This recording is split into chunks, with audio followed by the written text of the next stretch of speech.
bienvenidos a Desconexión, un espacio de encuentro crítico, plural e incluyente, producido por Resetear el Mundo, que justamente reúne a diferentes personalidades, a diferentes expertos, tanto de la academia como de la sociedad civil, en esta intención de hacer que las voces sean plurales y de que tengamos un espacio para escucharlas y para pues también confrontar los diferentes puntos de vista.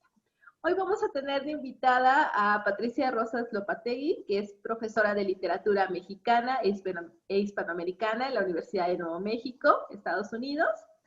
Desde 1980 ella estudia y difunde la vida y obra de Elena Garro.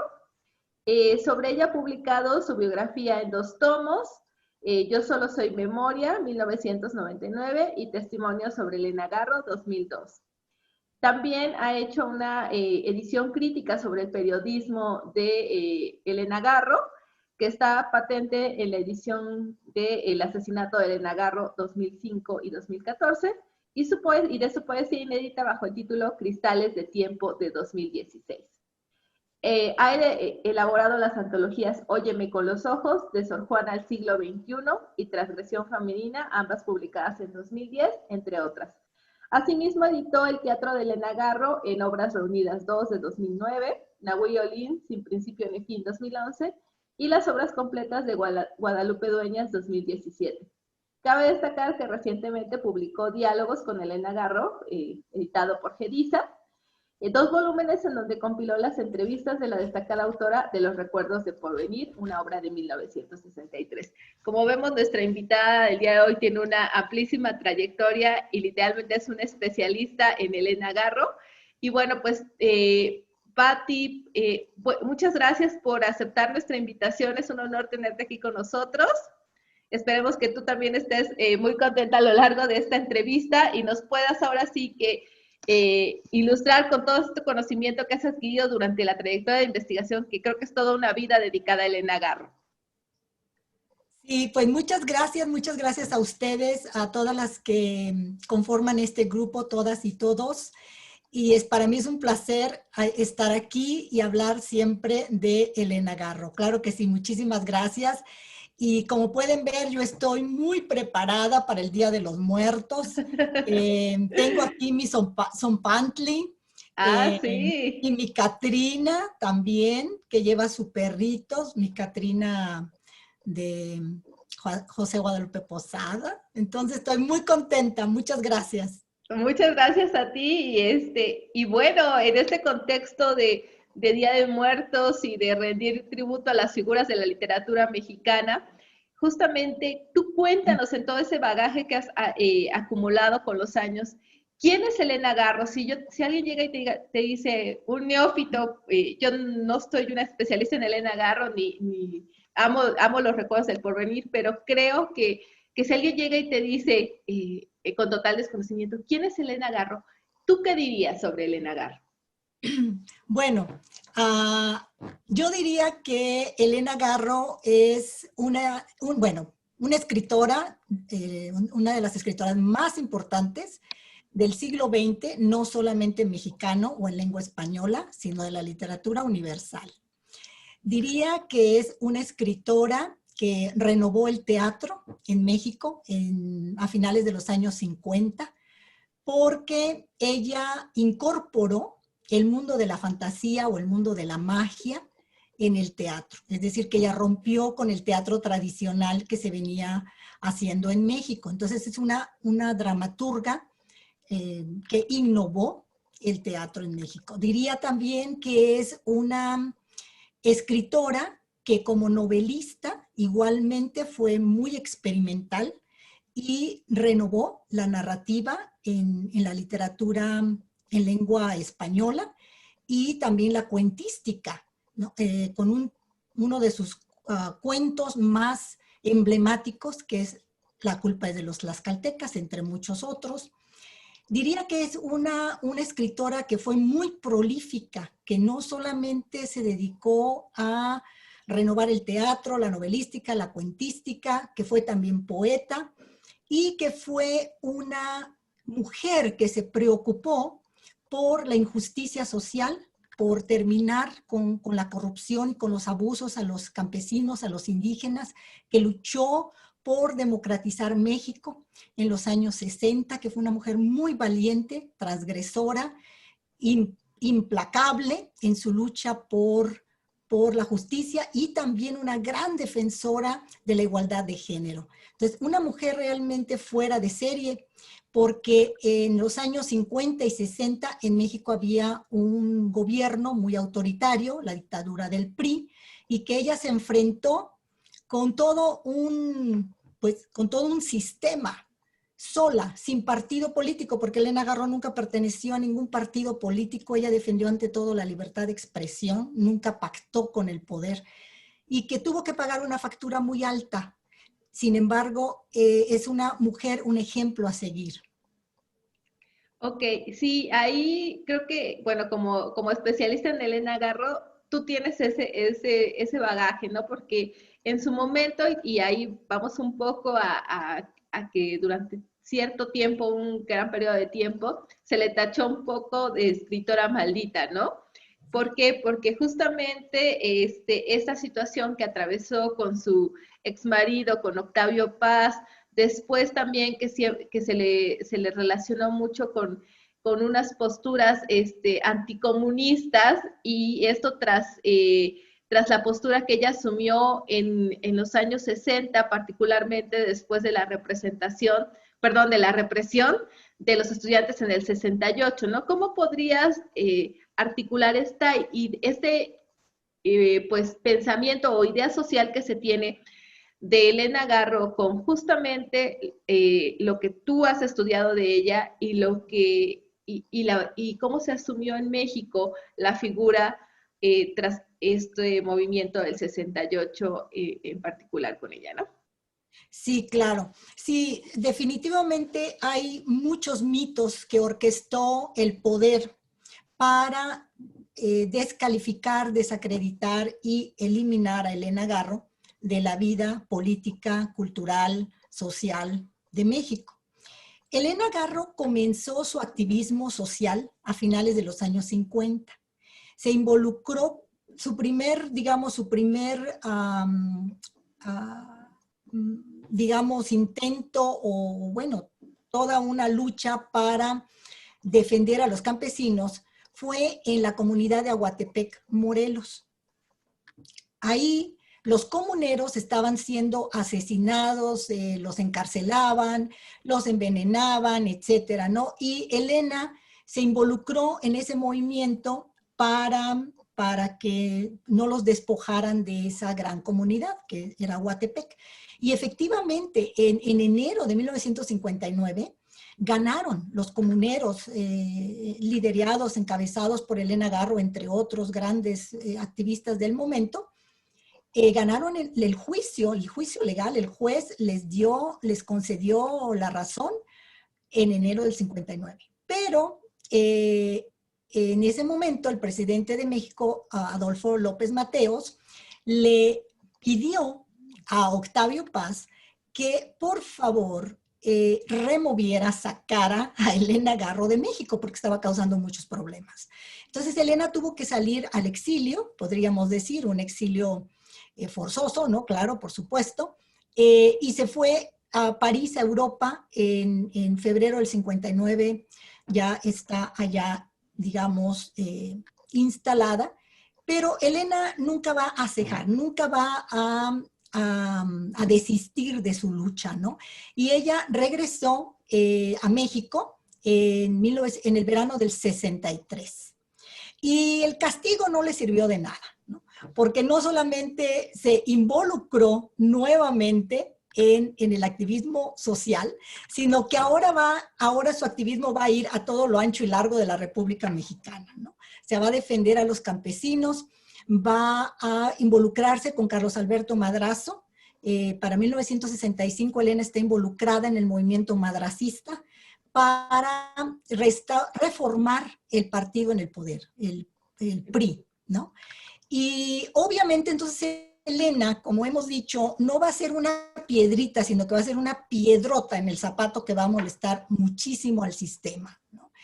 Y en el contexto precisamente, cuando nace el movimiento estudiantil en el verano del 68, existía también ya un movimiento bastante fuerte con muchos seguidores, que era el movimiento de Carlos Alberto Madrazo, y Elena Garro formaba parte de ese movimiento, y el Madrazo estaba a punto de formar un nuevo partido político que se iba a llamar Patria Nueva. De hecho, Elena Garro formaba parte de la planilla.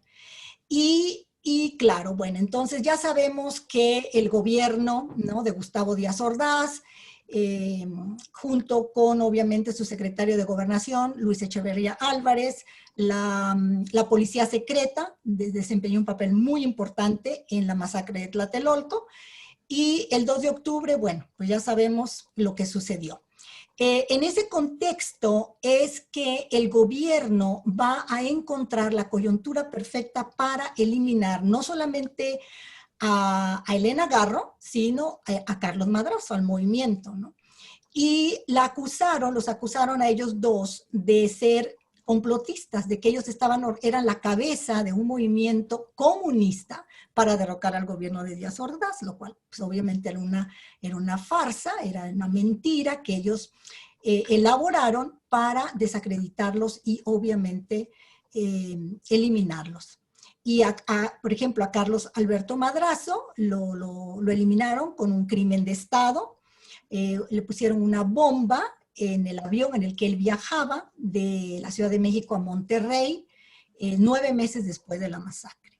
Y a Elena Garro no la eliminaron con una bomba, sino que la eliminaron con el descrédito, con el silenciamiento, con esta leyenda negra que comenzó a partir de ese momento y que continúa todavía hasta hoy en día vigente, ¿no? Y que tenemos que deconstruir. Ese ha sido uno de mis propósitos, Ginny, al elaborar todos estos libros y rescatar el periodismo de Elena Garro, ahora con diálogos con Elena Garro, sus entrevistas, para que los lectores, estas nuevas generaciones, sepan qué pasó con Elena Garro, ¿no? Porque hay mucha desinformación y muchos mitos, muchas mentiras en torno a ella.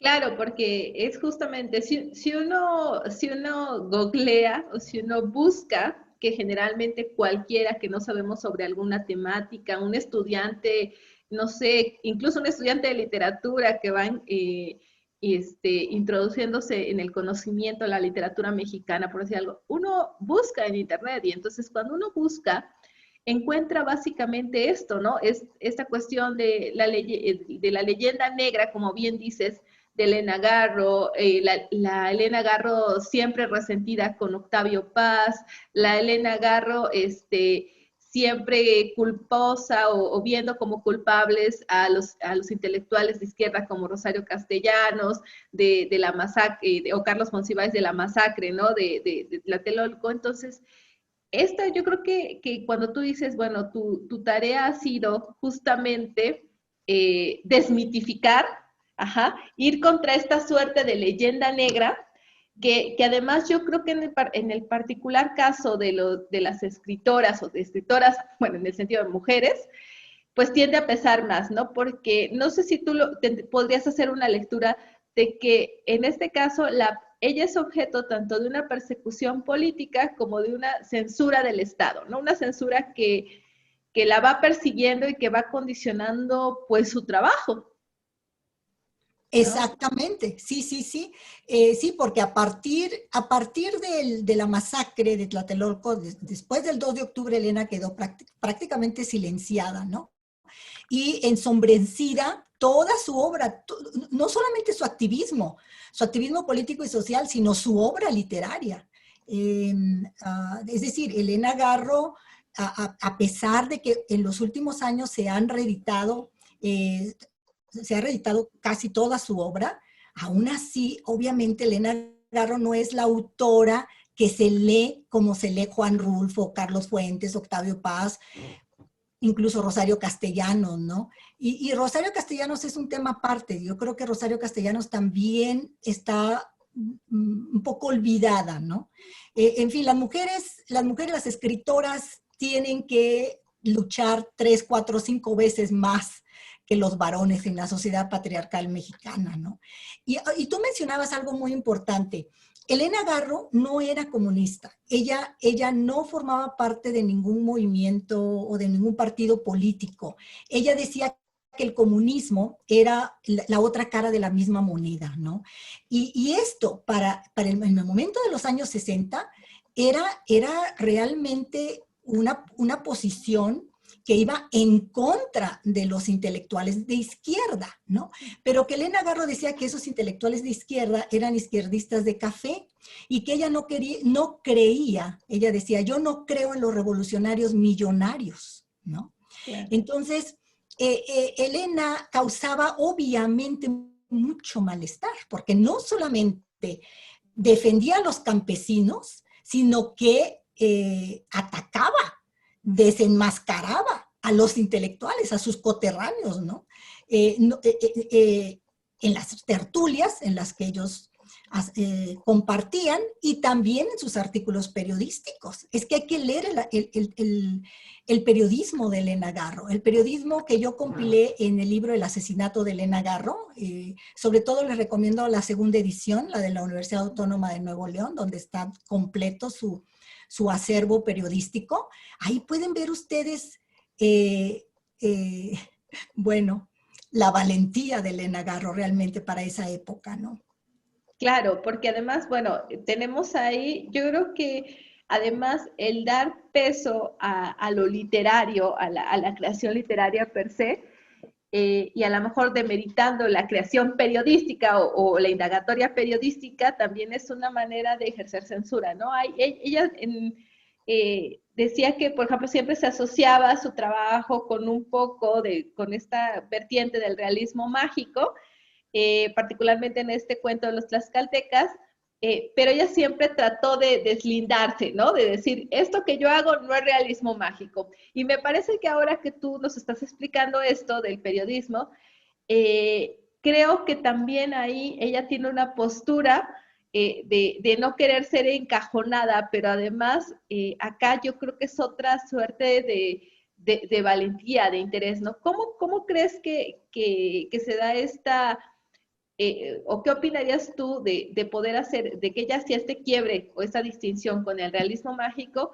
Y por otra parte, podríamos hablar de diferentes Helenas, de la Helena literata, de la Helena periodista. ¿Tú crees que existen dos divisiones, dos posturas que en algún momento no pueden dialogar o que se presentan distantes o son una misma? ¿Cómo puedes ¿cómo le entiendes tú como conocedora de su obra, no? Sí, bueno, varios puntos aquí. Es muy buena pregunta. Bueno, primero, Elena Garro decía que el realismo mágico no era ninguna innovación en la literatura, ni en la cosmovisión, ni en el pensamiento occidental, incluso en el pensamiento mexicano, vamos a decir, ¿no? Dentro de la ideología mexicana. Ella decía que los primeros creadores del realismo mágico eran los alemanes, que había que estudiar y leer a los románticos alemanes, que ella admiraba enormemente. Por otro lado, Elena Garro creció muy de cerca, entendiendo y asimilando y compenetrándose con la cosmovisión indígena, porque ella fue criada, vamos a decir, vivió muy de cerca con los indígenas que servían en su casa, que eran sus nanas, los mozos, y que ellos forman una parte fundamental del pensamiento de Elena Garro, y que ella lo refleja en toda su obra. Entonces, ella decía que este llamado realismo mágico era la cosmovisión prehispánica, ¿no? Y que ella lo único que hacía era llevar a la literatura lo que ella había visto, vivido desde niña. Entonces, ella consideraba que el realismo mágico, como se había convertido en un mercado, ¿no? O sea, que era una manera de vender, que era, se se había vuelto muy mercantilista todo el asunto del realismo mágico, y eso le molestaba a ella enormemente. Le molestaba mucho, criticaba, ¿no? Y ustedes lo pueden ver en sus entrevistas, en las entrevistas de Diálogos con Elena Garro, el libro que ya hablaremos más adelante, ¿no? Que acabo de publicar, el más reciente, de Gedisa.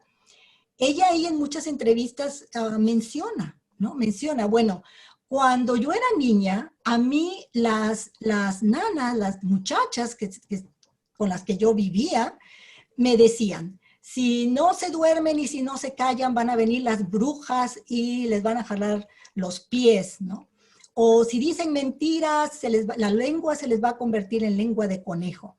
Entonces, todo esto que es ese pensamiento mágico del mundo indígena, del mundo prehispánico, que forma parte de nuestra ideología, de nuestra identidad, Elena lo asimiló desde muy temprana edad y decía ella, pues esta es la realidad, esto es parte del mundo indígena, pero que ella, lo que a ella le disgustaba mucho es que después se había convertido en receta. Decía, dice, me han convertido el realismo mágico en receta de excusado. Así lo dijo, ¿no? En receta de excusado, en receta... y ahí criticaba, por ejemplo, a Isabel Allende, criticaba a García Márquez, que inventaban una serie digamos, de anécdotas disque realistas, mágico-realistas, pero que estaban inventadas, que no venían del corazón, del centro del mundo prehispánico. Y eso era lo que a ella le molestaba mucho, ¿no? Entonces, por eso decía, ya me tienen harta con su realismo mágico, cuando el realismo mágico ha estado aquí por miles y miles de años con nuestros indígenas, a los que maltratan, a los que pisotean, a los que discriminan, ¿no? Injurian, etcétera, y sin embargo los explotan su disque manera de ver el mundo. Es que esa era Elena Garro. Elena Garro era muy combativa y no se callaba ante nadie.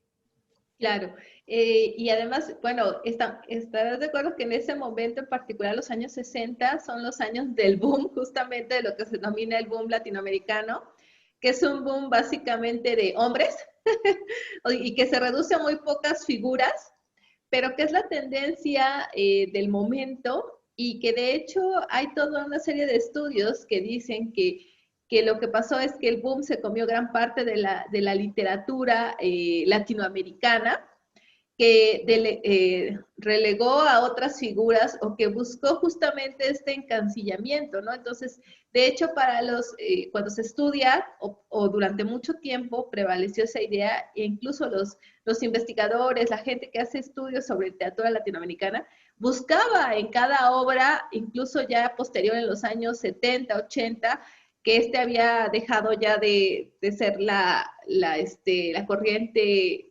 dominante, buscaba esos rasgos, ¿no? Esos sesgos de realismo mágico en las obras. Y bueno, ante una postura como la de Elena, que no era precisamente de aceptar, sino de combatir, yo creo que no era fácil, ¿no? Yo creo que era un doble trabajo, ¿no? Luchar por una parte con la censura del Estado, por otra parte la cuestión de esta corriente que se comía o que relegaba todo lo que se estaba haciendo. Si no era realismo mágico, entonces parecía que no era latinoamericano, ¿no? Entonces, bueno, ahí justamente vemos estas posturas confrontadas. Ahora mencionas, y bueno, tu trabajo ha aportado en esa línea, que hay una suerte de revalorización, podríamos decir, de la obra de Elena Garro, ¿no? ¿Crees que de parte de los académicos mexicanos, de parte de los críticos literarios en México, exista también esa suerte de apertura? ¿Estén trabajando para, no sé si llamarle, reivindicar la figura de Elena Garro en la historia literaria y como mujer, como periodista, etcétera? ¿O se está haciendo muy poco? ¿O qué es lo más relevante que se ha hecho hasta el momento que tú podrías considerar, ¿no?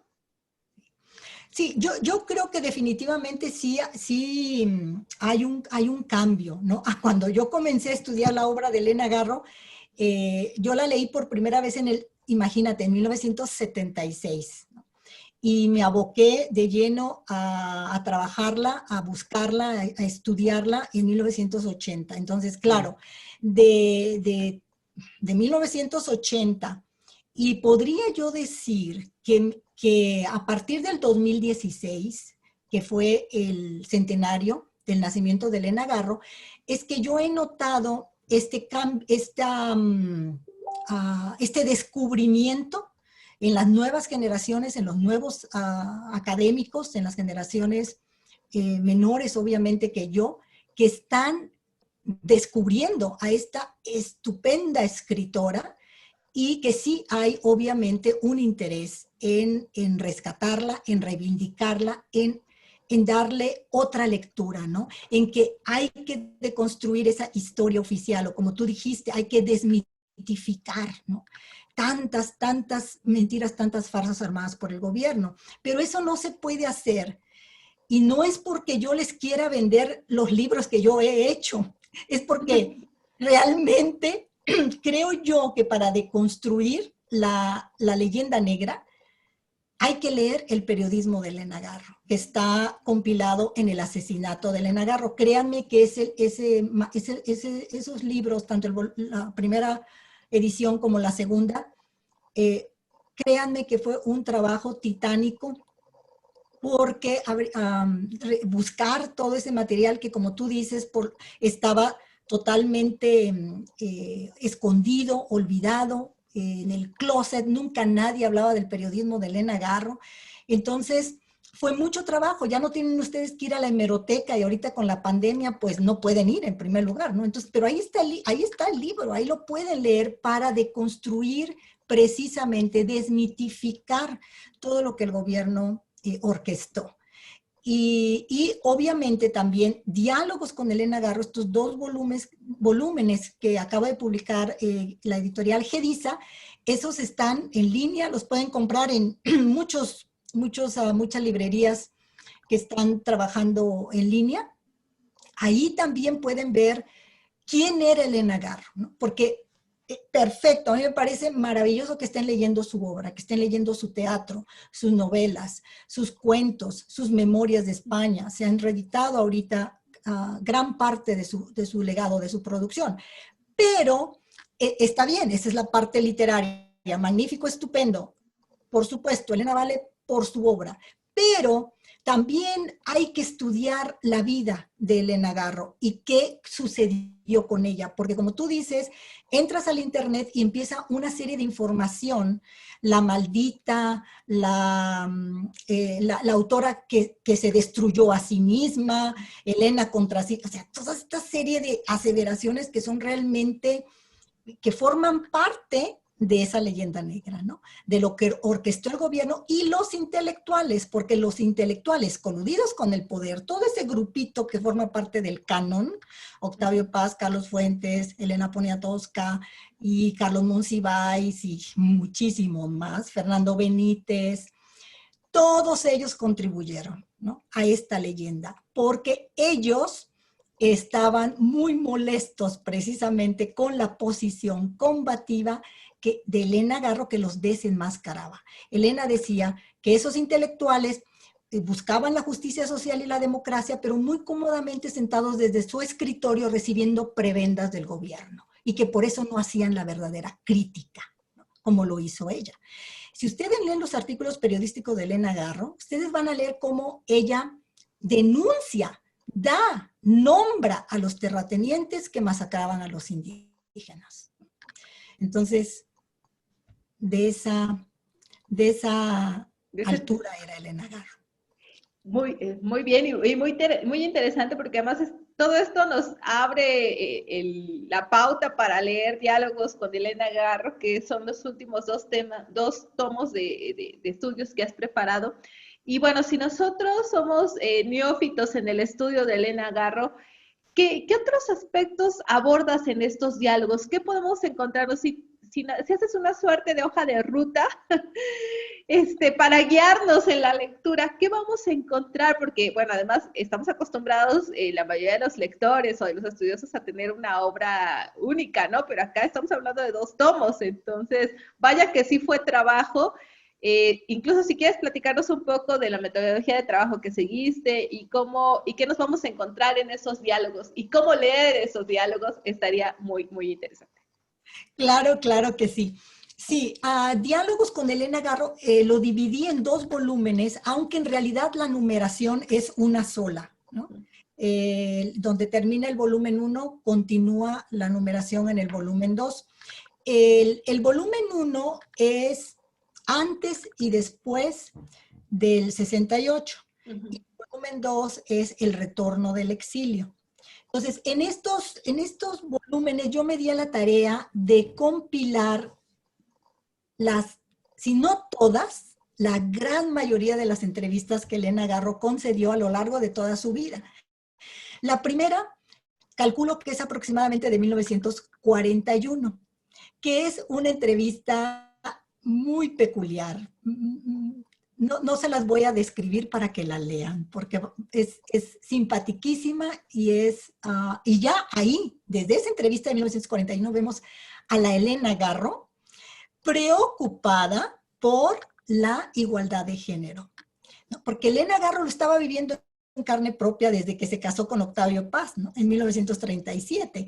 Y de hecho, mi propuesta, Jenny, es que la leyenda negra en contra de Elena Garro, o digamos, el descrédito hacia Elena Garro, mi punto de vista es que comenzó desde el momento en que se casó con Octavio Paz, ¿no?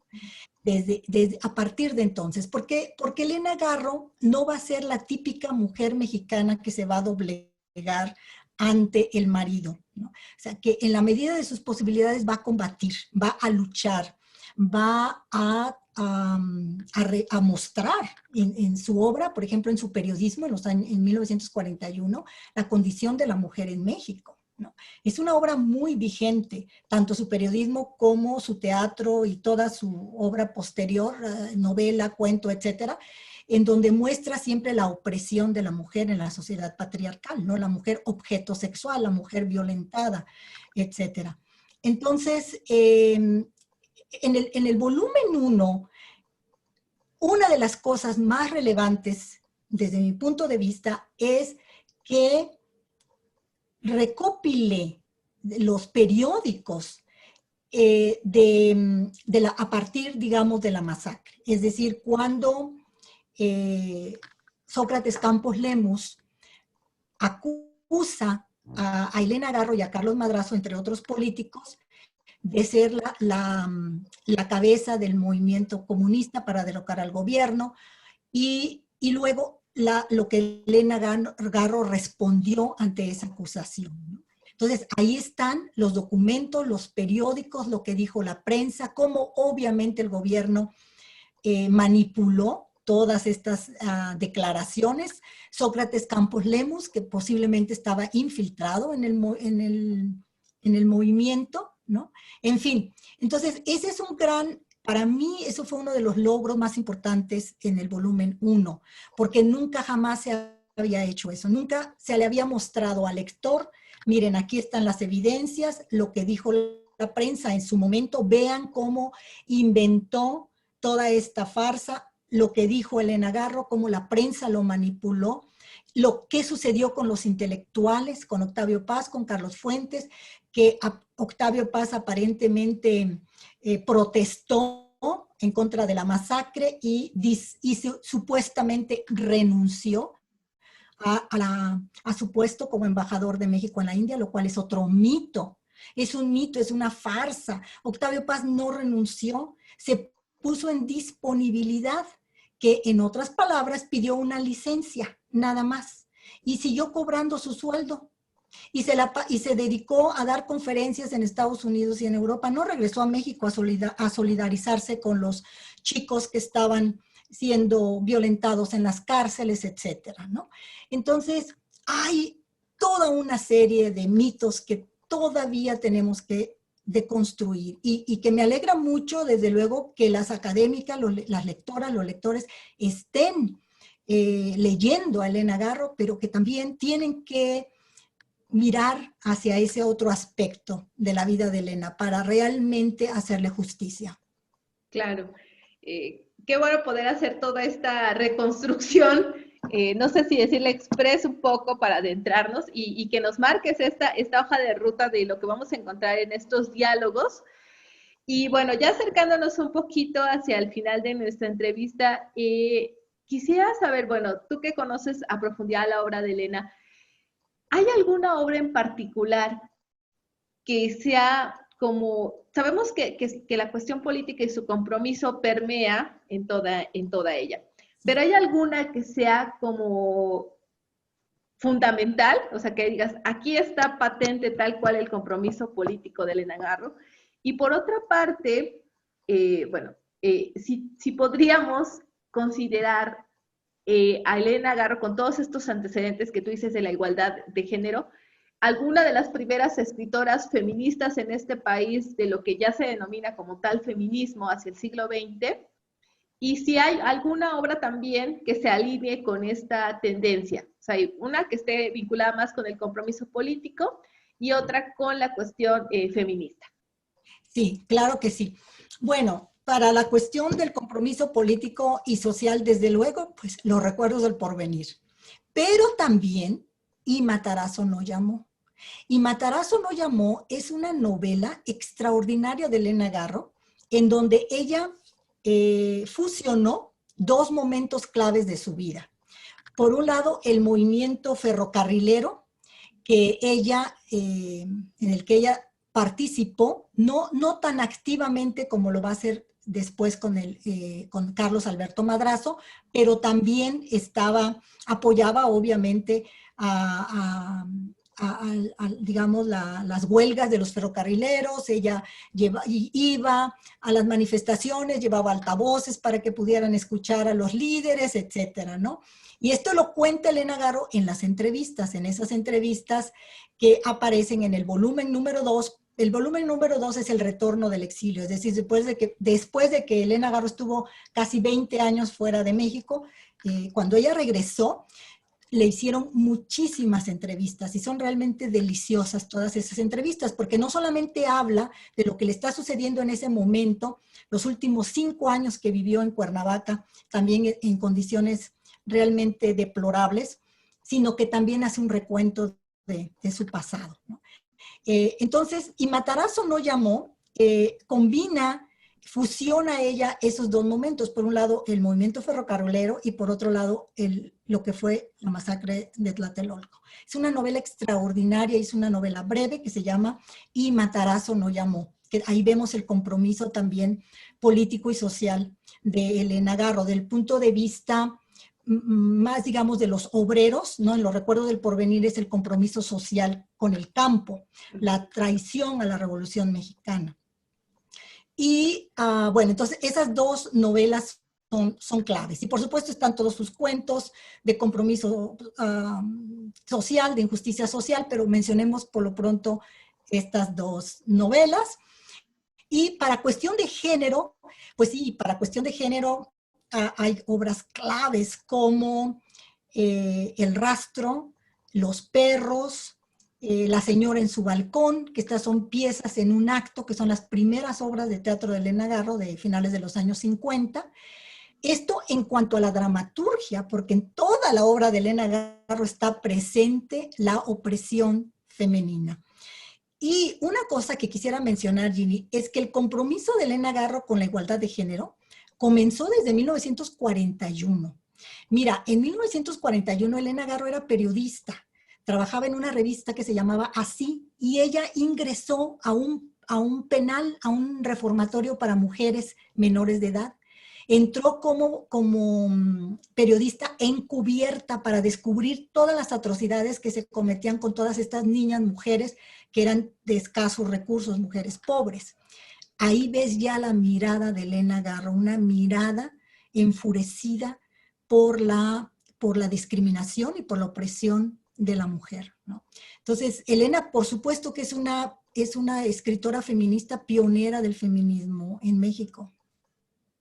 Bueno, muchas gracias por todas estas, que también es una guía de lecturas y como también en Resetear queremos hacer una suerte de guía de lecturas, aquí ya nos mencionaste 3 obras fundamentales de Elena Garro, pero como todo estudioso de literato, etcétera, de algún escritor en particular, tú que has enfocado toda tu vida o gran parte de ella a Elena Garro, dinos, Pati, tú como estudiosa, pero al mismo tiempo yo creo que como una apasionada y una lectora que ama la obra de Elena Garro, en términos mucho más subjetivos, tú dinos tu top 3 de obras que recomendarías, que te gustan a ti de Elena Garro y que recomendarías a los seguidores de Resetear.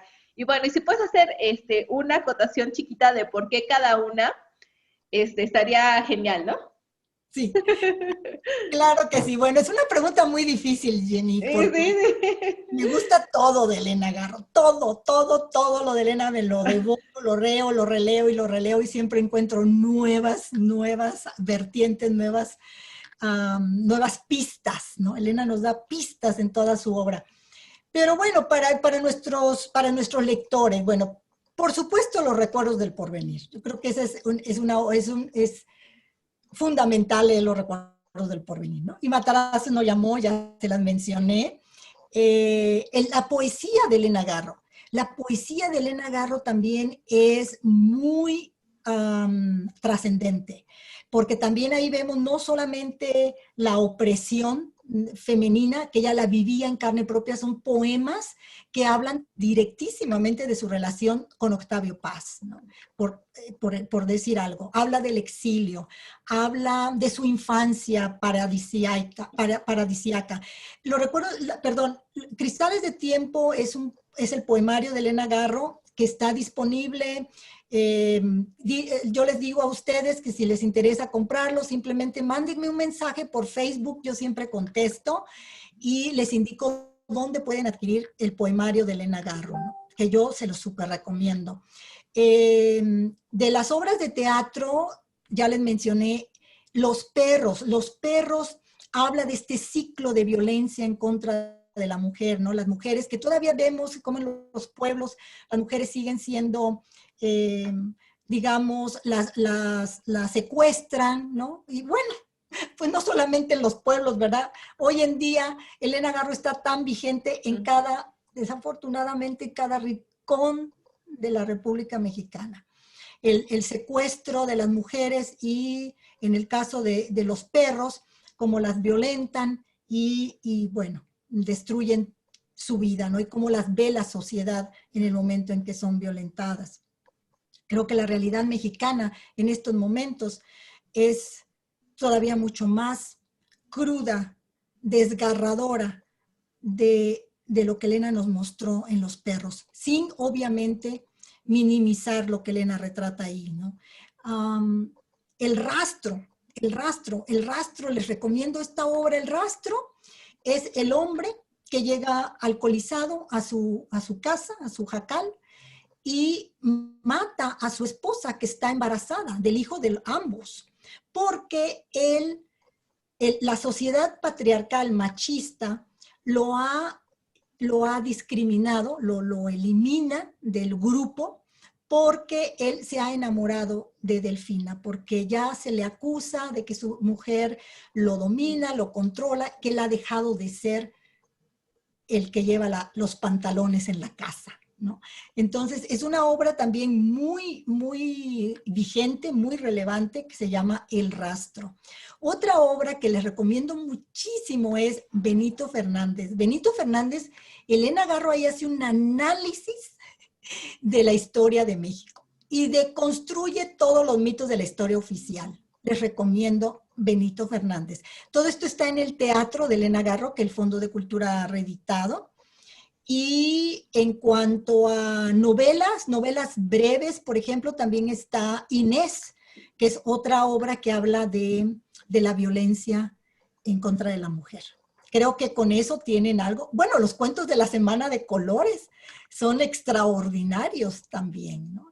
Ahí vemos la infancia de Elena Garro, pero no es una infancia paradisiaca, no es una infancia color de rosa. Y eso es lo que la garra de Elena Garro está presente, ¿no? Es lo que pienso yo que hace que su literatura sea ya no un legado para México, sino un legado para la humanidad, como dijo Emanuel Carballo. En una ocasión Emanuel Carballo dijo, Elena Garro no es un legado para México, es un legado para la humanidad. No, bueno, qué maravilla escucharte y creo que aparte de ser una estudiosa, eres una apasionada de Elena Garro y siempre he creído también como investigadora que creo que tienes que amar tu objeto de estudio, ¿no?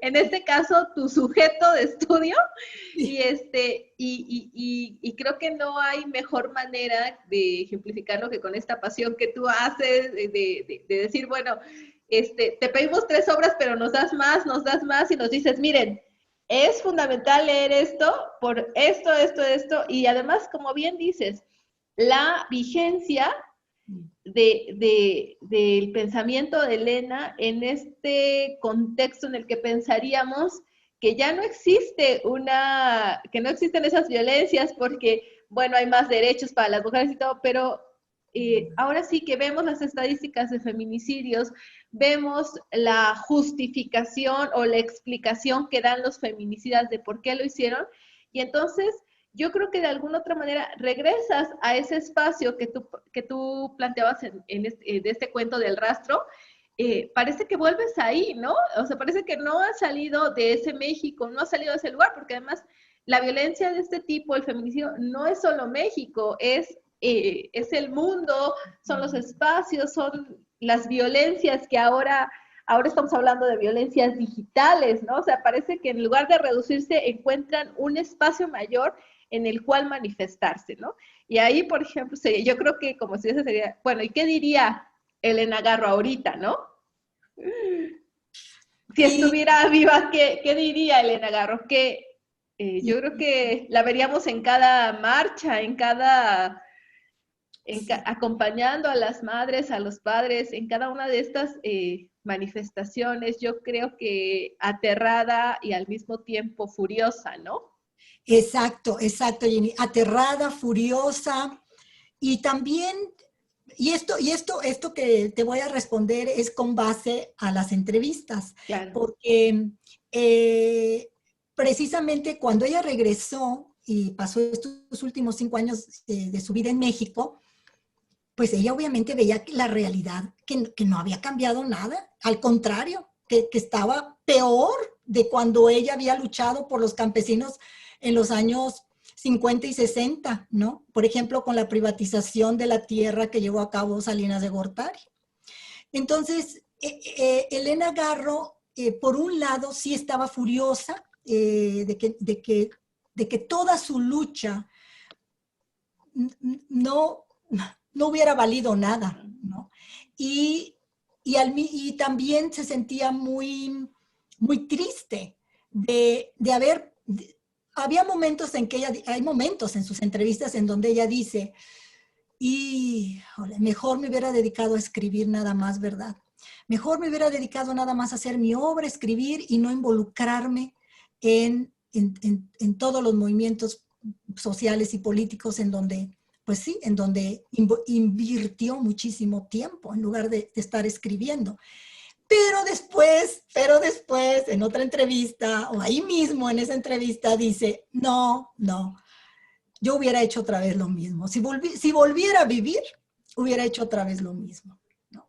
Entonces, claro, siempre hay esa ambivalencia, pero obviamente el dolor de Elena de ver que nada había cambiado, que al contrario, estaba la situación cada vez más descarnada, más desgarradora, a lo que ella había vivido como luchadora social en los años 50 y 60, a los últimos 5 años de su vida, es decir, del 95, perdón, ella regresa en el 93 y muere en el 98, ¿no? Los últimos 5 años de su vida, del 93 al 98.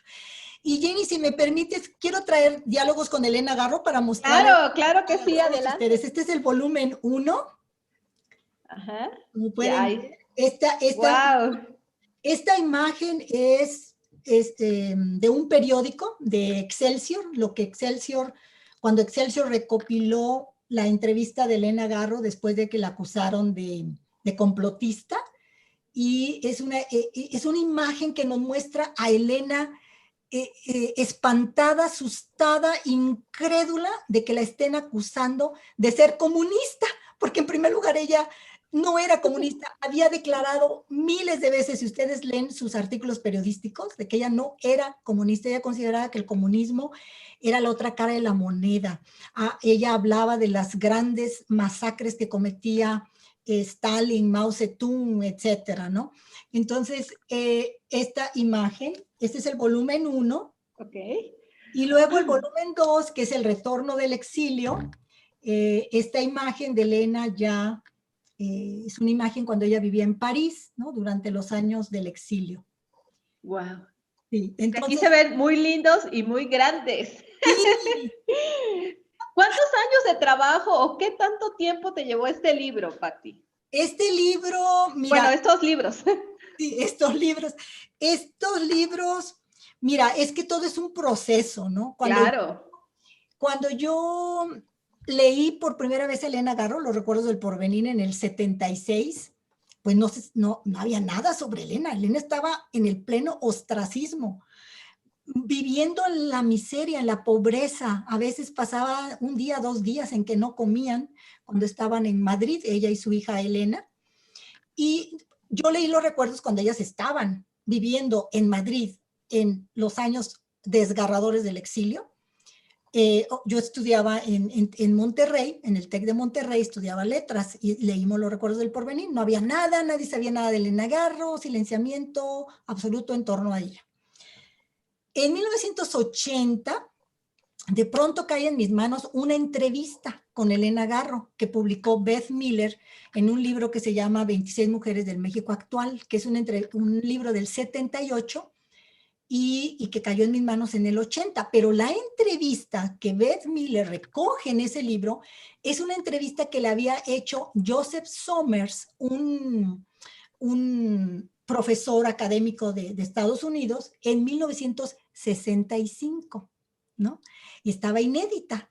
Entonces la publica Beth Miller y para mí esa entrevista fue súper reveladora. Yo dije, wow, me dio tanta información, me acercó tanto a Elena, la persona, la escritora, la crítica, la activista, todo, que desde ese momento yo me di cuenta la relevancia que tiene una entrevista, no solamente para los académicos, para el lector común, ¿no? Para acercarse al autor. El lector se acerca al autor en un espacio más íntimo, ¿no? Y ahí nació ese proyecto. Lo que pasa es que siempre he estado, pues, vamos paso por paso y esta idea de recopilar las entrevistas la inicié ahí y cada vez que me encontraba una entrevista la iba poniendo en mi archivo, hasta que llegara el momento de dedicarme a ese proyecto. Y este proyecto lo retomé así en cuerpo y alma en el 2018. Ya. Y bueno, y salió en enero del 20, ¿no? De este año. Y estoy muy agradecida con Gedisa porque la editorial hizo realmente un trabajo magnífico. El libro es muy bello, tiene muchas imágenes. Imagen, hoy sí. ¿Sí? Por cierto, hay aquí en el volumen 2. Mira, qué interesante. Hay una calavera para Elena Garro. Ah, La muerte no se lleva la inspiración. Pati, pues muchas gracias por compartir tu tiempo, tus conocimientos sobre Elena, tu pasión por Elena Garro, por revivir también el interés y ser partícipe de eso, hacernos partícipe de ello. Y bueno, no sé si quieras cerrar con algo más esta entrevista que nos quieras comentar. Pues nada, muchísimas gracias, Jenny. Para mí es un verdadero placer siempre hablar de Elena Garro, estar con todas y todos ustedes.